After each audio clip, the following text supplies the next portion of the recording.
écoutez, venez à notre stand. Mais là, je voulais vous présenter une stagiaire qui vient de finir la formation au mois de juin. Et parce qu'elle a fait un parcours quand même, on va dire, exceptionnel, et tout le monde peut le faire. Donc je vous présente quelqu'un d'exceptionnel. Voilà, quelqu'un d'exceptionnel.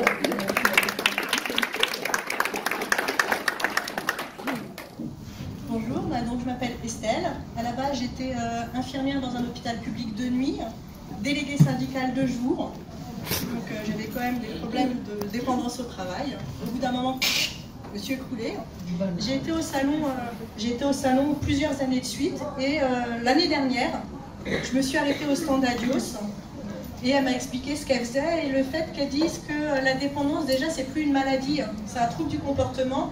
Moi, ça m'a parlé en tant qu'infirmière, c'est plus du tout la même approche. La personne reprend le pouvoir sur sa vie plutôt que de se dire oh, c'est une fatalité, de toute façon, je suis incurable, Et du coup, le fait, déjà, ça redonne un pouvoir à la personne sur sa vie à elle.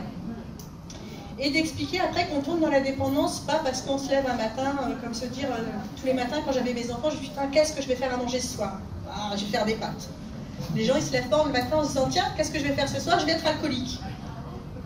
Et du coup, on apprend que la dépendance, ça vient de tout ce qu'on a vécu depuis notre enfance, toutes les claques qu'on s'est prises. Et en fait, avec cette méthode-là, on vire les claques, les unes derrière les autres, en partant de la première jusqu'en remontant.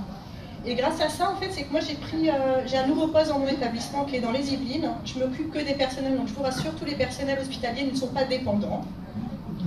On gère à traiter, ça permet de traiter tout ce qui va être traumatisme, gestion du stress, gestion des émotions. Et on sait bien que dans les hôpitaux, les personnels sont maltraités, aussi bien par les directions que par les patients. Et j'ai beaucoup de gens qui viennent me voir pour traiter ça.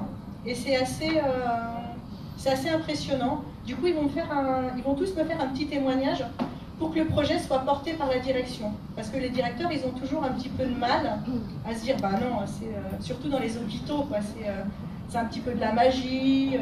Il y en a, j'ai des collègues africaines qui disent, je suis une marabout blanche, des Espagnols qui m'appellent la Dorcia, donc ça veut dire sorcière, donc ça peut faire un petit peu peur aux directions. J'ai des directions qui commencent à venir me voir.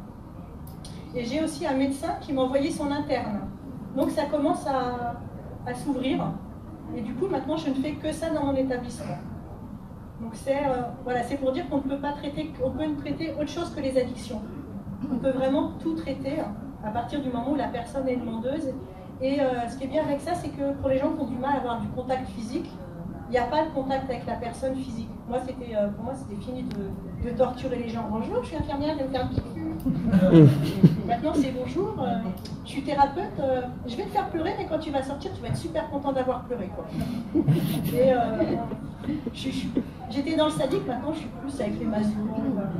Viens, tu pleures, mais après tu es content. Et du coup, en fait, chaque personne me renvoie une ou deux personnes. Parce que la note de service n'est toujours pas passée. Mais mes journées, elles sont pleines de 9h à 17h. Donc, je ne suis pas pressée qu'ils fassent la note de service, en fait. Parce que là, les gens, je vais leur dire, non, t'as un problème, fais comme avant, hein. Tu t'assieds dessus. C'est plus long, mais bon. Donc, voilà. Donc, on peut vraiment faire plein de choses avec et rentrer ça dans le public. Voilà. Bravo, Estelle. Donc, c'est vrai que je suis vraiment fière d'Estelle. Pourquoi? Parce que elle commence à faire connaître notre méthode dans les institutions qui n'ont jamais voulu entendre parler de nous.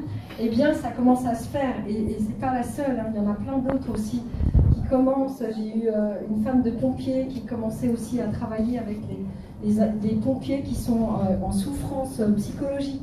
Donc, c'est vrai que ça commence à se répandre, ça commence à se faire adopter. Donc, c'est ça, nous, on a envie que tout le monde puisse profiter de cette méthode.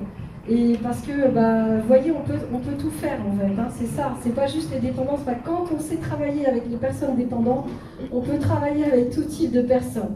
Ça,